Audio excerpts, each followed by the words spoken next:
À la une de cette édition du journal, le président de la République a lancé ce mardi au Kwilu la 13e conférence des gouverneurs qui a mobilisé comme toujours les autorités politico-administratives de toute la République. En prélude à cette conférence, plusieurs travaux de construction d'infrastructures publiques ont été lancés pour assurer le bon déroulement des assises. On en parle également dans ce journal. Et les tensions au Moyen-Orient ont des répercussions à la fois économiques et humanitaires à travers le monde dans le but d'anticiper les conséquences et d'en atténuer plutôt les effets sur l'économie congolaise. Le gouvernement a pris des mesures pour limiter la hausse des prix du carburant à la pompe.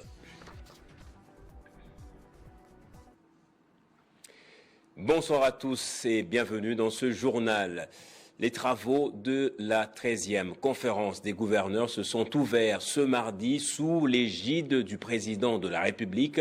Le chef de l'État a été accueilli par plusieurs membres du gouvernement, dont la première ministre et des vice-premiers ministres en charge de l'intérieur et de la sécurité à son arrivée à Bandundu-Ville dans la province du Kwilu. Durant plusieurs jours, les participants échangeront sur les politiques publiques à mettre en œuvre pour promouvoir la sécurité alimentaire, stimuler la production nationale, renforcer le développement rural et améliorer la liaison entre les zones de production et les marchés urbains.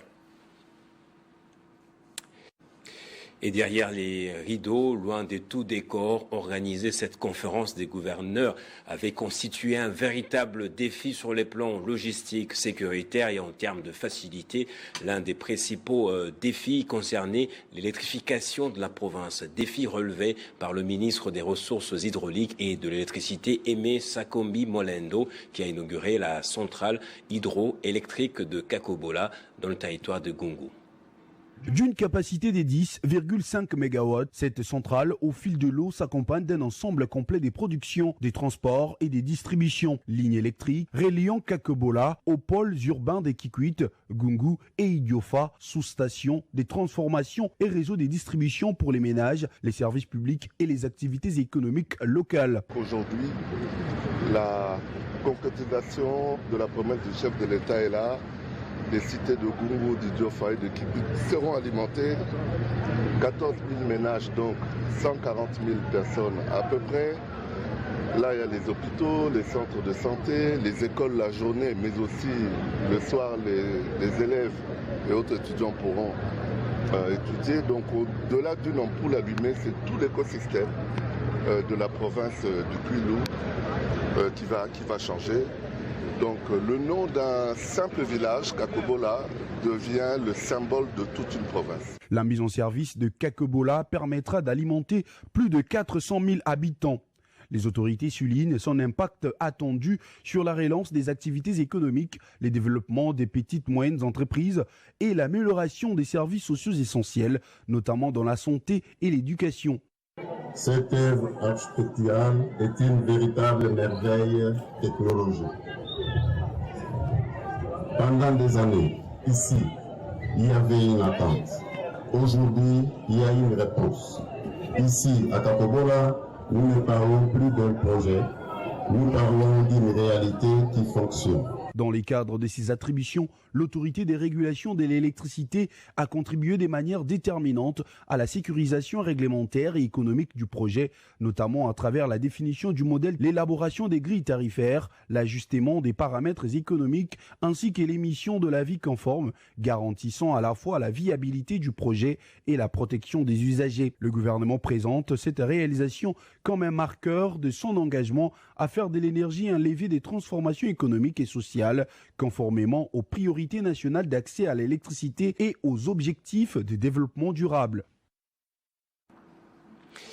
Et au lendemain de son arrivée au Kwilu, lui, le président du conseil d'administration de la RVA, Trifon Kinkei Mulumba, avait inspecté les travaux de construction du nouvel aéroport.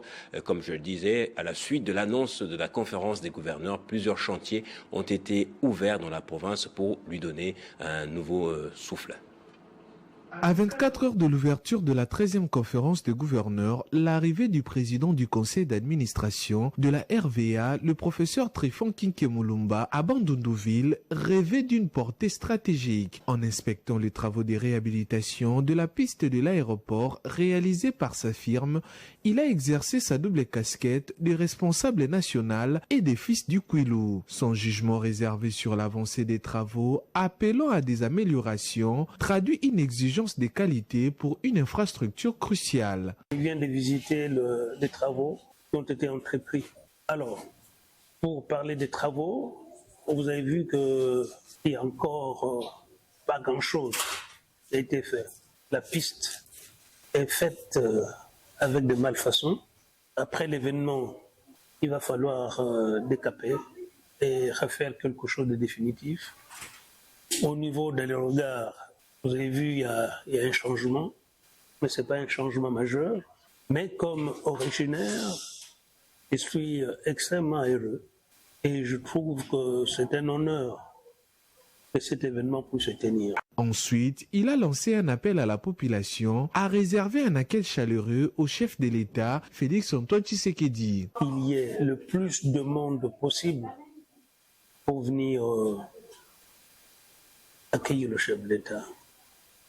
Applaudir le chef de l'État pour ce qu'il a fait, pour que cet événement ait lieu ici, la 13e conférence de gouvernement. Il a enfin souligné l'enjeu politique de cette rencontre, la vision sur le développement local, la mobilisation citoyenne ainsi que l'enjeu protocolaire. Et c'est un fait indéniable. Les tensions au Moyen-Orient ont des conséquences sur l'approvisionnement en carburant dans plusieurs pays du monde. Afin d'atténuer leurs effets en RDC, le gouvernement a pris toutes les dispositions d'usage afin de suspendre le principe de plafonnement du différentiel de transport pour une durée de 45 jours. Crispin Chipinkofwa. Malgré la suspension temporaire du principe des plafonnements qui permet à l'État de limiter les surcroîts et l'impact sur le prix à la pompe, la Première ministre se rassurait que le gouvernement garde la main pour protéger les pouvoirs d'achat des Congolais. Ainsi, à travers ses instructions, Judith Suminwa Tuluka demande la suspension des redevances et la réduction des taxes perçues par les services de l'État à la frontière. Un mécanisme ingénieux qui consiste à garantir l'équilibre en cédant temporairement sur le principe des plafonnements d'une part et conditionnant les fournisseurs d'autre part. Il s'agit pour les membres du gouvernement concernés de prendre donc des mesures dérogatoires visant à préserver l'approvisionnement régulier de la République démocratique du Congo en produits pétroliers à des coûts raisonnables en dépit de cette crise conjoncturelle. Concrètement, ces mesures qui feront l'objet d'une évaluation à la fin de l'échéance sont envisagées pour maîtriser les chocs exogènes dus à la guerre au Moyen-Orient, alléger les charges sur les produits pétroliers par les structures de l'État commises aux frontières nationales, se rassurer de l'effectivité des produits pétroliers en transit du Kenya vers l'est du pays et de la Tanzanie vers le sud, maîtriser les frais et les assurances dans la fixation des prix moyens frontières ou coût moyen du produit lorsqu'il arrive à la frontière du pays avant sa distribution à l'intérieur. Et il faut rappeler qu'à l'occasion de la tenue de la 92e réunion du Conseil des ministres du 13 mars dernier, le président de la République, Félix-Antoine Tshisekedi, avait attiré l'attention des membres du gouvernement sur l'évolution récente de la situation géopolitique internationale, notamment les tensions au Moyen-Orient qui commencent déjà à affecter le marché énergétique et financier mondiaux. Les détroits d'Ormuz et les canaux de Suez par lesquels transitent respectivement 20% et 10% de la production mondiale d'hydrocarbures est bloqué en raison de la guerre, perturbant ainsi les circuits d'approvisionnement mondial, et l'Afrique n'est pas un reste. Mais le gouvernement congolais tient à rassurer l'opinion que la situation actuelle de l'approvisionnement en produits pétroliers des mers globalement maîtrisée. Et toujours à ce sujet, on revient sur les assurances de la ministre des Hydrocarbures. Hier, Badumbola avait rassuré que Kinshasa ne connaissait pas des pénuries de carburant dans un communiqué conjoint avec le ministre de l'Économie nationale. Le ministère de l'Économie nationale et le ministère des Hydrocarbures informent l'opinion publique que dans un contexte des tensions sur le marché international des produits pétroliers liés à la situation géopolitique au Moyen-Orient, des dispositions immédiates ont été arrêtées en coordination avec les ministères sectoriels concernés et les opérateurs du secteur. Ces dispositions visent à assurer la continuité de l'approvisionnement du pays et portent notamment sur la mise en place des mesures exceptionnelles visant à alléger certains coûts liés à l'importation et au transport des produits pétroliers afin de faciliter leur approvisionnement sur le marché national, le renforcement du mécanisme des avances aux sociétés pétrolières en vue de soutenir leur trésorerie et de garantir la continuité des opérations d'importation, la levée de tous les obstacles au dédouanement accéléré des produits pétroliers. Le ministère de l'Économie nationale et le ministère des Hydrocarbures rassurent la population qu'il n'existait pas de pénurie de carburant et que les stocks des produits pétroliers sont disponibles et suffisants pour approvisionner l'ensemble du territoire national. Les sociétés en charge de l'approvisionnement ont également été instruites de renforcer le rythme des livraisons des jours comme des nuits afin d'améliorer la desserte des stations. Fait à Kinshasa le 23 mars 2026, cellule des communications. Et dans les activités des partis politiques à présent, l'UDPS Tshisekedi s'est enrichi d'un ralliement de poids depuis samedi. Antoinette Kipulu Kabenga, figure de proue du territoire de Massi-Manimba et ancienne ministre de la formation professionnelle et métiers, a officiellement rejoint les rangs du parti au pouvoir. Le soleil était encore au zénith lorsque Antoinette Kipulu Kabenga descendit de sa Jeep 4x4 sous la pression de la masse venue l'accueillir sur le petit boulevard à quelques encablures du siège de l'UDPS. Figure emblématique du territoire de Massi-Manimba, la ministre honoraire de la formation professionnelle et métiers a fait ce petit trajet à pied sous des chants, des danses, jusqu'à l'esplanade du siège de l'UDPS Tshisekedi, bien encadré par cette foule immense, venue de tous les coins de Kinshasa, voire de Massi-Manimba. L'info Munketo vient confirmer ce qui était jusqu'avant le week-end des rumeurs faisant état de son adhésion à l'UDPS Tshisekedi aux côtés d'une autre dame. Le secrétaire général et président ad interim de l'UDPS Tshisekedi, Augustin Kabouya, a circonscrit l'événement en soulignant l'adhésion de deux grandes dames au sein du parti conformément aux aspirations du chef de l'État. Yango nakozwa bandeko na biso mibale ya basi bamama na biso mibale baza na bisika bauti me basepeli koakompanye mokonzi ya mboka.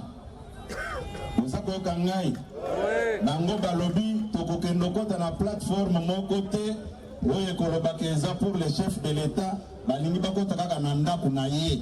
Pour la nouvelle adhérente de l'UDPS, Antoinette Kipulu Kabenga, c'est une adhésion réfléchie et responsable pour soutenir les actions du chef de l'État. Mon adhésion ce jour à l'Union pour la démocratie et les progrès sociaux UDPS Tshisekedi, avec la base présente dans toutes les provinces de la République démocratique du Congo, particulièrement du territoire de Massi-Manimba. Tout en remerciant aussi la forte participation des hommes genrés, je voudrais souligner que j'adhère avec fierté à l'UDPS Tshisekedi, parti cher au président de la République, son Excellence Félix Antoine Tshisekedi Tshilombo. Après avoir battu campagne en 2023 pour la réélection du président Félix Tshisekedi, Antoinette Kipulu Kabenga va poursuivre avec la même énergie pour convaincre les siens. Allusion faite au sujet brûlant sur l'opportunité ou non du changement de la Constitution. Et sous l'impulsion du bourgmestre de Fungurumé, la ville et commune plutôt a vibré au rythme d'une rencontre dédiée aux droits des femmes autour du thème mariage et des régimes matrimoniaux. Femmes et filles venues de divers horizons ont pris part à ces échanges riches, conviviaux, inscrivant l'événement dans la dynamique du mois de mars consacré à la promotion de la femme. Des applaudissements nourris sous les hauts patronages du bourgmestre intermaire de la commune de Fungurumé, l'honorable Aline Makano. Le service de genre femmes, familles et enfants, dirigé par Marthe Mazimba, a organisé une cérémonie d'échange avec les femmes et filles venues de tout horizon dans la commune de Fungurumé. L'événement placé sous la thématique le mariage, point sur le régime matrimoniaux, s'est tenu dans la salle Mukombozi dans une atmosphère conviviale et participative. La facilitatrice Clémentine Lutanda a captivé l'assistance en apportant des éclaircissements essentiels sur les régimes matrimoniaux, suscitant un vif intérêt et de nombreuses questions de la part des participantes. État de santé yake tunasikilizana juu kunakuwa magonjwa mbalimbali, kunakuwa ya sida chichovi ile magonjwa inapasha wepeke kufanya ile banaita depistage volontaire juu ule kunakuya nishiwe vile heko juu ya nini tunapasha kujua vile vyote juu ndoa tunasema ndoa inapasha kuwa stable. La première de femmes de Fungurumé, Makano Chulombo, a profité de l'occasion pour rendre hommage au président de la République Félix Tshisekedi, reconnu comme champion de la masculinité positive pour sa sensibilité aux questions des femmes. Elle a salué notamment la confiance placée en la gouverneure du Lualaba, Fifi Masuka Saini, une femme dont le leadership est perçu comme exemplaire et fidèle aux aspirations des Congolaises et Congolais. Nous devons toujours parler chez Bibi na Bwana, dialogue, iko nasaidia kunini? Mungu nasumbulia na baba. Kama leo mambo nimekuta, tutafanya je? Hawa watoto tutawaproteger je? Atafanya testament yake. Les femmes issues des diverses associations ainsi que les dames de Tenke Fungurumé Mining TFM se sont jointes à l'autorité communale pour enrichir leurs échanges. Dans un climat de convivialité, les discours ont permis de mettre en lumière les défis et les espoirs liés aux droits des femmes. Et puis le directeur général adjoint de la SNCC, Trésor Kapuku Kongoi, était face aux journalistes pour dresser le bilan du dernier accident ferroviaire survenu à Lubumbashi. D'après lui, 3 personnes auraient perdu la vie dans cet accident, dont 2 clandestins et un employé. La Société nationale des chemins de fer du Congo a tenu un point de presse ce mardi 24 mars 2026 à Lubumbashi, au lendemain du drame survenu sur son réseau ferroviaire à Kaundu, à 45 km du poste frontalier des Dilolo. Le directeur général adjoint Trésor Kapukongoi a livré les premiers éléments de l'enquête. Selon lui, les trains impliqués n'étaient pas un convoi de passagers, mais un train marchandises. Le bilan officiel fait état des 3 décès, 2 passagers clandestins monté illégalement à bord et un employé de la SNCC. Ces derniers participaient aux accords avec les partenaires logisticiens propriétaires du matériel accidenté. L'information principale est que le train qui a connu le drame, c'est un train marchandise. La vie humaine est sacrée. Même une seule victime, c'est à déplorer et nous profitons de la circonstance pour présenter nos condoléances. Le directeur général adjoint a précisé par ailleurs que les trains n'appartenaient pas à la Société nationale des chemins de fer du Congo, mais à ses partenaires qui collaborent avec l'entreprise depuis 2 ans. C'est lui qui a été la conduite de ce train. C'est un conducteur chevronné. Mais malheureusement, ce que je pourrais reprocher à notre partenaire, c'est de n'avoir pas fait attention sur le passé et du gars qu'il a engagé. L'enquête se poursuit pour déterminer les causes exactes de l'accident et éviter que de tels drames ne se reproduisent. Et toujours sous le haut patronage du ministère de l'Agriculture, la Fondation Nadine Longo Baometu organise pendant 4 jours la 3e édition du Salon de promotion de l'entrepreneuriat agricole au Congo dans l'enceinte de la paroisse Notre-Dame des Fatima à Gombe. Le thème retenu est la sécurité alimentaire en marche. Aujourd'hui, nous célébrons bien plus que l'agriculture. La sécurité alimentaire au féminin en marche, c'est sous ce thème que la Fondation Nadine Longo Baometo a organisé le 3e salon de promotion de l'entrepreneuriat agricole du Congo, hommage du mois de mars dédié à la défense des droits des femmes.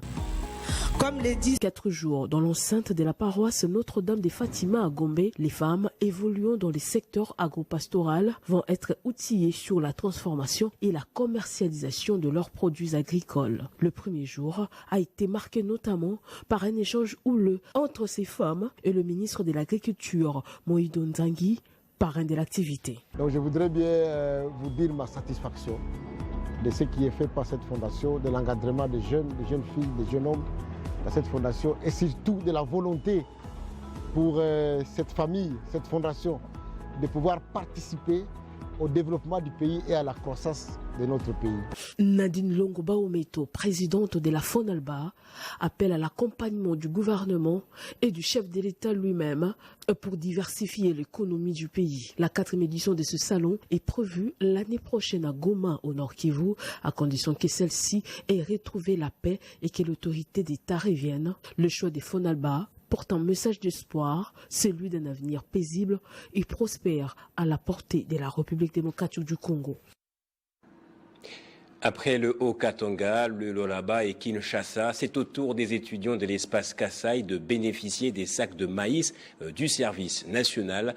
Au total, 3500 sacs ont été remis au nom du président de la République par le commandant du service national, le lieutenant-général Jean-Pierre Kassongo Kabwik, à la grande satisfaction des bénéficiaires. Cette dotation présidentielle bénéficiera également dans les prochains jours aux autres universités et instituts supérieurs de la province, de l'espace Kasaï et du pays. Le service national ambitionne toujours d'ouvrir des cantines étudiantines au sein des universités. Plus de 3000 sacs de maïs breakfast remis aux étudiants de l'université officielle de Mbuji-Mayi, une dotation du président de la République à travers le service national pour le recteur de cette institution universitaire. Ce service rattaché à la présidence de la République est l'un des rares ou le seul à se démarquer par l'engagement de son commandant, le lieutenant-général Jean-Pierre Kassongo Kabwik, mais surtout par la qualité des travaux réalisés depuis sa relance par son commandant suprême, le président de la République, Félix Antoine Tshisekedi. Permettez-moi de remercier le service national pour la qualité des services qu'il rend à la nation. Votre service compte parmi les meilleurs de ce pays. Franchement, c'est le projet qui a réussi. S'il y en a d'autres, mais le vôtre est au grand jour un grand succès pour le programme du chef de l'État. Le service national est l'un des services qui fait honneur à notre pays. Sentez-vous remercier. Si nous remercions le service national qui a exécuté, mais pourquoi ne pas commencer par le chef de l'État lui-même, le président de la République, je cite ici Félix Antoine Tshisekedi Tshilombo, pour sa magnanimité. Cette dotation intervient quelques semaines seulement après l'inauguration des bâtiments de l'université officielle de Mbuji-Mayi. La détermination du chef de l'État, c'est s'occuper du bien-être des Congolais et demeure sa seule boussole. Je ne connais pas un seul pays au monde, parce que nous avons étudié l'histoire, un pays en guerre où les ponts se construisent, les chaussées se construisent, le service national fonctionne et les étudiants bénéficient de sacs de semoule de maïs. Un pays en guerre qui se construit, où les universités se construisent. Bien avant Mbuji-Mayi, plusieurs autres universités de l'espace Grand Katanga et de Kinshasa ont déjà bénéficié de ces dons signés des bâtisseurs du service national. Autre chose, les tracasseries routières continuent de gangréner la voie publique en RDC. Face à cette réalité persistante, quelle solution pour y mettre fin? Élément de réponse dans ce dossier de la rédaction.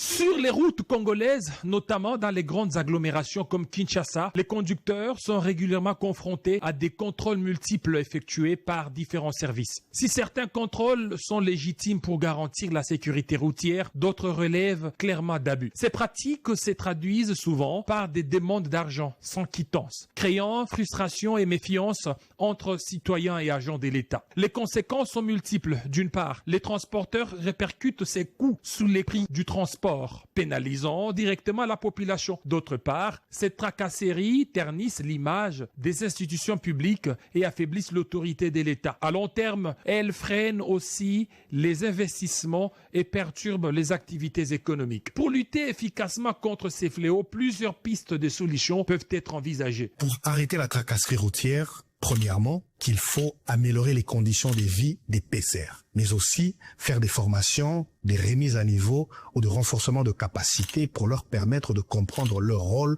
au sein de la population. Deuxièmement, à la population de respecter le code de la route, mais aussi de se procurer tous les documents de bord. Qui paye ses impôts contribue au développement de notre pays. Troisièmement, à nos autorités de créer une commission pouvant étudier la possibilité de réduire sensiblement les prix des documents pour permettre à toute la population de s'en procurer. Par ailleurs, une meilleure coordination entre différents services intervenant sur les routes permettrait de réduire le nombre des barrières et des contrôles redondants. L'amélioration des conditions de travail et des rémunérations des agents pourrait contribuer à diminuer les pratiques illégales. Incitation fiscale, quels avantages pour le développement? C'est le thème de la 3e édition du forum DRC Tax Masolo, parrainé par le ministère des Finances. Ce mardi, le réseau international des cabinets d'audit et de conseil KPMG a organisé une conférence de presse à Kinshasa sur le préparatif de ce forum. Après le succès de la première édition en 2024 et la deuxième édition en 2025, le réseau international des cabinets d'audit et de conseil KPMG confirme l'organisation de la 3e édition du forum DRC Tax Masolo à Kinshasa du 19 au 20 mai 2026. Les incitations fiscales, quels avantages pour le développement? C'est le thème retenu pour ces assises qui visent à évaluer la pratique des incitations fiscales et faire en sorte que les contributions issues des échanges permettent une mise en œuvre visible et efficace des politiques publiques.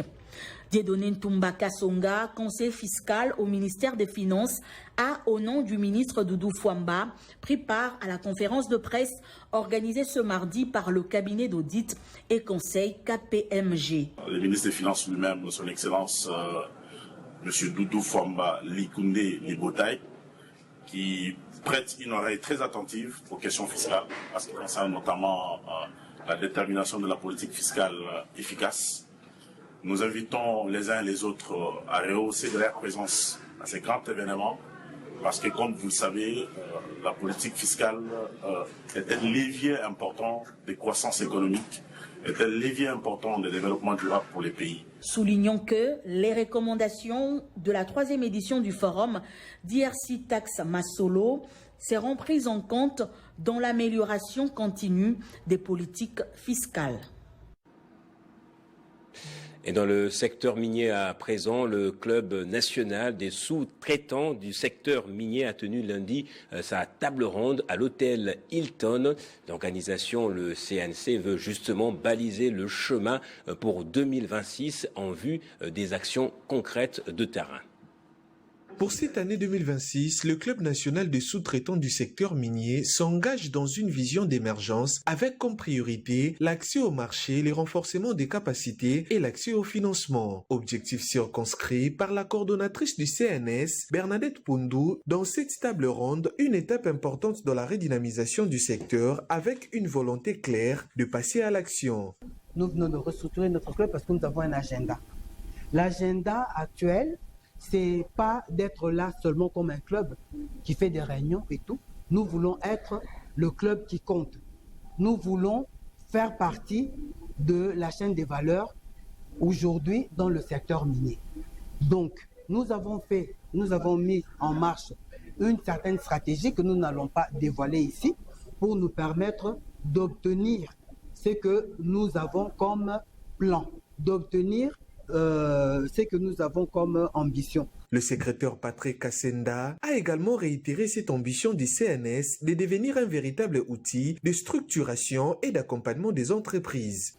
Nous allons augmenter les capacités donc, de la main-d'œuvre ou bien de l'industrie locale pour pouvoir répondre aux besoins multiples de la sous-traitance, spécialement de l'industrie minière. Autour de Gabriel Chitende, président du club des sous-traitants du secteur minier, les membres ont reçu de nouvelles orientations pour 2026 et ont collectivement dressé les défis structurels à relever. Il était juste question d'analyser, voir où nous étions, où sommes-nous et où nous devons aller.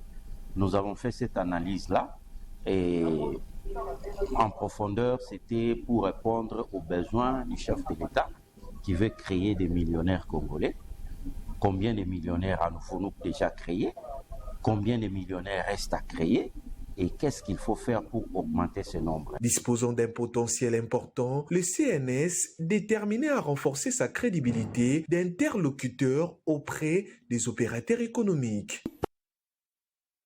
Et pour terminer ce journal, on va prendre cette soutenance de thèse au CEPROMAD du chef de travaux Jean-Noël Kansas Bwangwei. Le désormais docteur en management a défendu son sujet sur les tissages de Rafiache le peuple Mboun.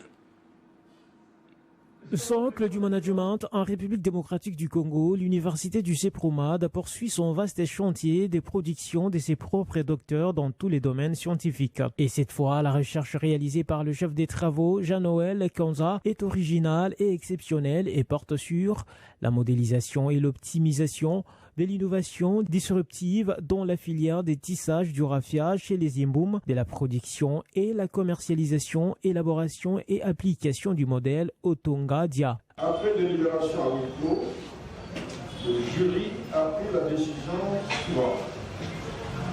Le chef de travaux, Bwangwei Kaza Jean-Noël, a réussi avec la mention grande distinction.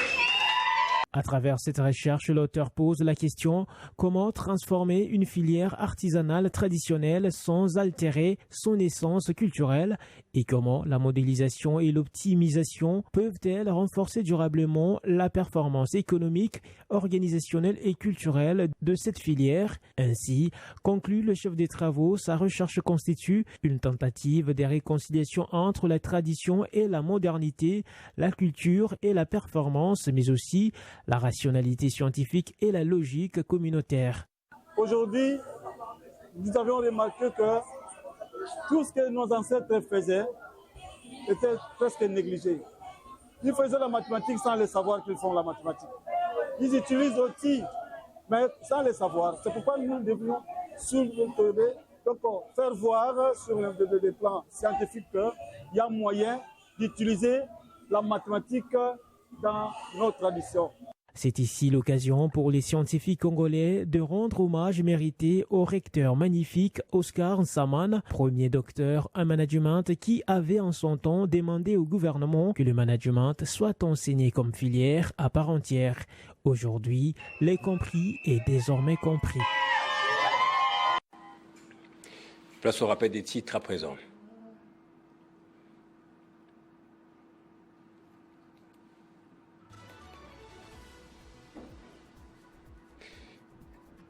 Le président de la République a lancé ce mardi au Kwilu la 13e conférence des gouverneurs qui a mobilisé comme toujours les autorités politico-administratives de toute la République. En prélude à cette conférence, plusieurs travaux de construction d'infrastructures publiques ont été lancés pour assurer le bon déroulement des assises. Les tensions au Moyen-Orient ont des répercussions à la fois économiques et humanitaires à travers le monde dans le but d'anticiper les conséquences et d'en atténuer les effets sur l'économie congolaise. Le gouvernement a pris des mesures pour limiter la hausse des prix du carburant à la pompe. Et c'est ici que va se refermer ce journal. Merci à vous tous pour votre attention. L'actualité continue sur Télé 50, votre chaîne.